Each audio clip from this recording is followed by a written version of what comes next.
क्या आप मानते हैं कि आर्टिकल 370 को रिवोक करना चाहिए? देखिए, हमारे पार्टी की बहुत पहले से भूमिका रही है कि 370 को रिवोक करना चाहिए।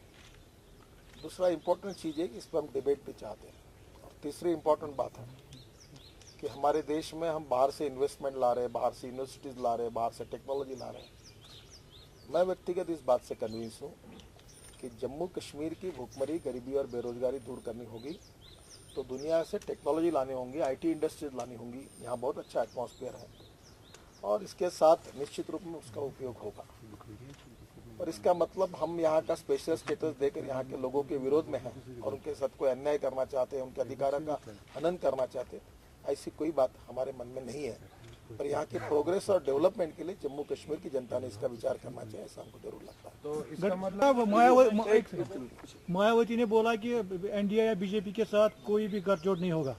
इस बारे में आप क्या कहें? उनका अधिकार है कहने का। और हमने भी कोई प्रस्ताव उनके पास भेजा नहीं। मोदी जी ने कल बोला था ना कि हो सकता है 3 लेडीज पे रह गया है, मायावती है और तमिलनाडु में। आपको लगता है कि अब ममता बनर्जी के ऊपर अब सरकार डिपेंडेंट है? फिलहाल तो हमारा विश्वास ये है कि हम हमारी ताकत पर, जो वर्तमान एनडीए है उसके ताकत पर 275 से ज्यादा सीटें हम हासिल करेंगे और ये हमारा विश्वास है।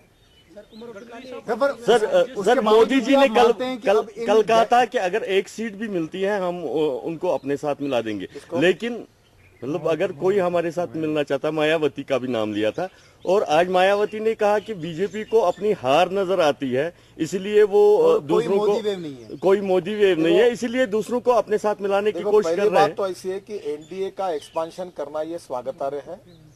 देश के निर्माण के लिए हमारी मेजोरिटी होने के बाद में भी कोई पार्टी हमारे साथ आनी होगी तो हम उसको जरूर सहयोग लेंगे, उसको साथ लेंगे। जो नहीं आना चाहते उनको लेने का सवाल नहीं उठता।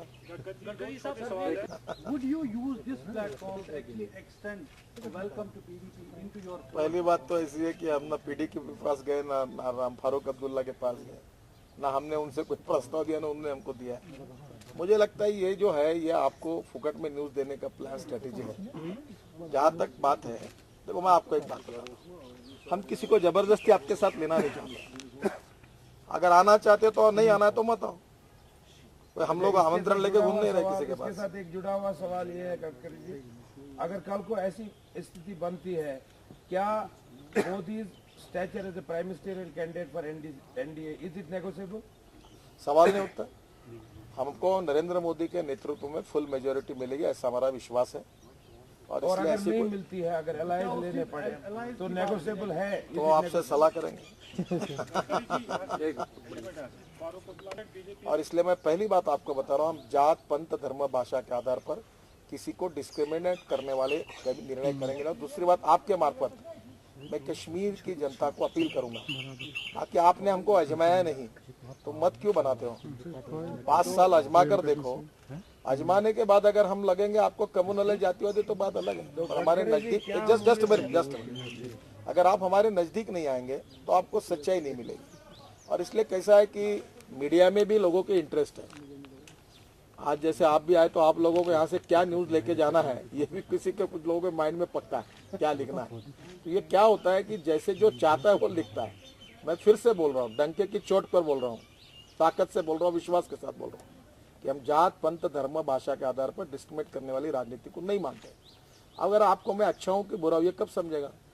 जब तक आप मेरे मित्र नहीं बनोगे तब तक नहीं समझेगा। हाँ, यहाँ जो फुकट में गॉगल बट रहे हैं नेशनल कॉन्फ्रेंस ऑफ पीपीपी और कांग्रेस पार्टी की तरफ से, वो लाल पीले गॉगल लगाकर आप मेरे तरफ देखोगे तो वो गॉगल के कारण आपको मैं लाल पीला दूंगा। इसलिए गॉगल फेंक दो, खुले आंखें से देखो, अगर लगे अच्छे तो साथ में आओ, नहीं आए तो मत आओ। मैंने अच्छा स्लोगन देखा आपका, मुझे बहुत पसंद आया, peace, progress and prosperity. We are committed for that. So peace with the neighboring country also. 100% we want peace. देखिए, पाकिस्तान भी गरीबी, भुखमरी और बेरोजगारी से लड़ रहा है और मैं